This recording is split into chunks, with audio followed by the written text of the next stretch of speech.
Friends, स्वागत है आपका हमारे यूट्यूब चैनल पर। आज हम आपको कक्षा 12 रसायन विज्ञान में लेसन 3 रासायनिक बलगतकी का लेक्चर 9 पढ़ाएंगे। लेक्चर 8 हमने आपको पढ़ा दिया था, जिसमें हमने आपको शून्य कोटि की अभिक्रिया का व्यंजक बता दिया था। आज हम आपको इसमें इसका अर्धायुकाल बताएंगे। जो शून्य कोटि है ना, उसका क्या बताएंगे हम? अर्धायुकाल। शून्य कोटि की अभिक्रिया का व्यंजक भी महत्वपूर्ण था और अर्धायुकाल भी महत्वपूर्ण है। अगर ये सिद्ध करने को नहीं आए तो आपके पेपर में इससे रिलेटेड न्यूमेरिकल जरूर आएंगे, तो आप इन्हें पढ़कर जरूर जाना। तो देखते हैं इसमें दिया क्या गया है। इसमें दिया है शून्य कोटि की अभिक्रिया का अर्धायुकाल T12। अर्धायुकाल मैंने प्रथम कोटि की अभिक्रिया में भी बताया था, उसके अर्धायुकाल में भी बताया था। किससे दर्शाते हैं उसके अर्धायुकाल में? किससे? T12 से। तो इसमें भी हम इसी से ही दर्शाएंगे, T12 से। इसमें लिखते हैं यदि अभिकारक की प्रारंभिक सांद्रता A, ये है ना A मोल प्रति लीटर हो तो T12 समय में सांद्रता A/2 रह जाती है। अगर प्रारंभिक सांद्रता जो शुरू की होती है ना, सांद्रता तो आप जानते हो ना, जो गाढ़ा गाढ़ा सा घोल होता है, जो कि मैंने आपको लेसन 1 में बताया था, जो गाढ़ा सा द्रव या फिर मटेरियल होता है, उसे ही हम सांद्रता बोलते हैं। तो ये क्या है? इसमें A मोल प्रति लीटर हो तो T12 समय में क्या होगी सांद्रता? जब कुछ समय हम इसमें लगाएंगे, आधा समय, तो सांद्रता कितनी हो जाएगी? आधी हो जाएगी, A/2 रह जाएगी। सिर्फ और सिर्फ इतनी ही। अब चलते हैं आगे दिया गया है इसमें शून्य कोटि की अभिक्रिया का वेग स्थान। शून्य कोटि की अभिक्रिया का वेग स्थान हमने आपको सिद्ध करके भी बता दिया था और इसमें भी दिया गया है।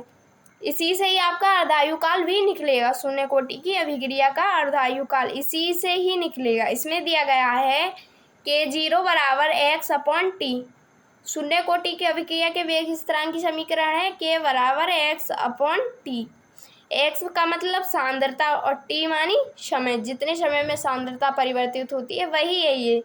अर्धायुकाल की परिभाषा के अनुसार अगर आपको ये समीकरण नहीं निकालने आती हैं तो आपको पहले लेक्चर 8 देखना पड़ेगा, फिर आकर आप अर्धायुकाल निकालेंगे। तो इसमें दिया गया है अर्धायुकाल की परिभाषा के अनुसार। अब इसमें देखते हैं अर्धायुकाल की परिभाषा कौन सी थी? ये वाली थी। तो इसमें है K0 बराबर x/T। ये तो होगी यही वाली समीकरण। इसको लिखते हैं समीकरण नंबर 1। तो इसमें लिखते हैं T बराबर 1/2। यहाँ पर दिया है ना अर्धायुकाल को 1/2, और x बराबर क्या था? सांद्रता को क्या करते हैं? सांद्रता को x से दर्शाते हैं। जो रह जाएगी वो कितनी रह गई थी? A/2 रह गई थी, A/2। तब समीकरण 1 से जो समीकरण 1 बनाएंगे ना, उससे करेंगे हम K0 बराबर A/2। यह आ गया, x का मान आ गया A/2, t का मान कितना आ गया? T12। तो इसको हम ये वाला हो गया अर्धायुकाल का। इसको हम इस रूप में भी लिख सकते हैं। इसको हम 3 टाइप से लिख सकते हैं। इसमें दिया गया है, इसमें लिखते हैं हम T12 बराबर A/2 K0। यहाँ पर है, यहाँ 2 व K0 व 2 एक क्या है? समान, वो सॉरी यहाँ पर है स्थिरांक है ये।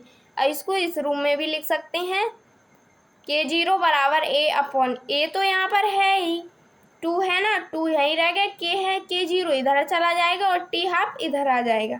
बस यही है इसमें, और कुछ नहीं है। तो आपको उम्मीद है ये समझ में आ गया होगा। आपके दो मार्क्स में तो ये आ ही सकता है, 2 मार्क्स तो क्लियर करा ही सकता है। पेपर में आपको पता ही होगा एक मार्क्स कितना ज़्यादा इम्पोर्टेंट होता है। मतलब आपके 23 मार्क्स पे तो पास ही होते हैं 12th में केमिस्ट्री में। बाकी हिंदी की, इंग्लिश की बात करें तो उसमें हम 33 पे पास करते हैं एग्जामिनर्स लोग। तो जब आपके 22 नंबर आते हैं, अगर एक भी नंबर कम हो जाता है तो आपको फेल कर दिया जाता है ना।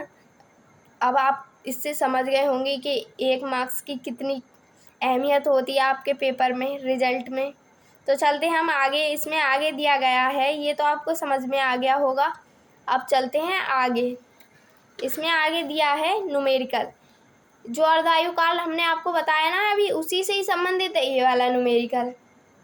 और शून्य कोटि की अभिक्रिया का न्यूमेरिकल रह गया था, और इससे रिलेटेड मैं आपको एक और न्यूमेरिकल बता दूंगी और शून्य कोटि की अभिक्रिया से संबंधित, तब जाकर आपके ये वाला टॉपिक क्लियर हो जाएगा। मतलब इनसे रिलेटेड न्यूमेरिकल तो आ ही सकते हैं, अगर व्यंजक प्राप्त करने के लिए नहीं आया तो न्यूमेरिकल तो जरूर आएंगे। तो चलते हैं इसमें पहला क्वेश्चन क्या दिया गया है। इसमें दिया है शून्य कोटि की अभिक्रिया का अर्धायु काल 100 सेकेंड में 0.05 मोल प्रति लीटर सांद्रता परिवर्तित करती है, तो वेग स्थिरांक की गणना कीजिए।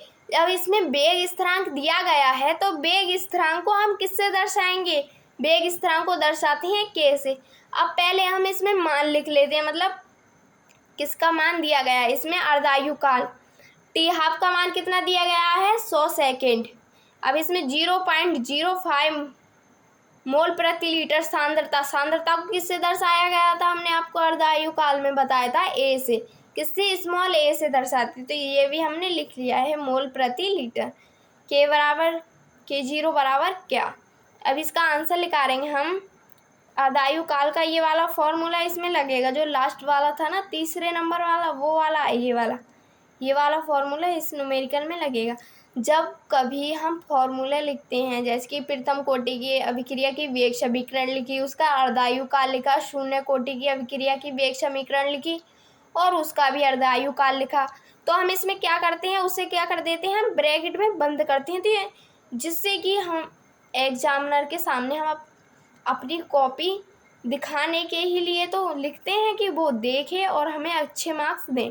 जब हम इसे ब्रैकेट में बंद करेंगे तो उन्हें अच्छा लगेगा, मतलब ये ब्रैकेट है ना, ये अलग ही उनकी निगाहों में छुप जाएगा, मतलब अलग ही दिखता है ना, इन सब से अलग दिख रहा है ना ये, तो जिससे कि आपके नंबरों की संभावना बढ़ सकती है।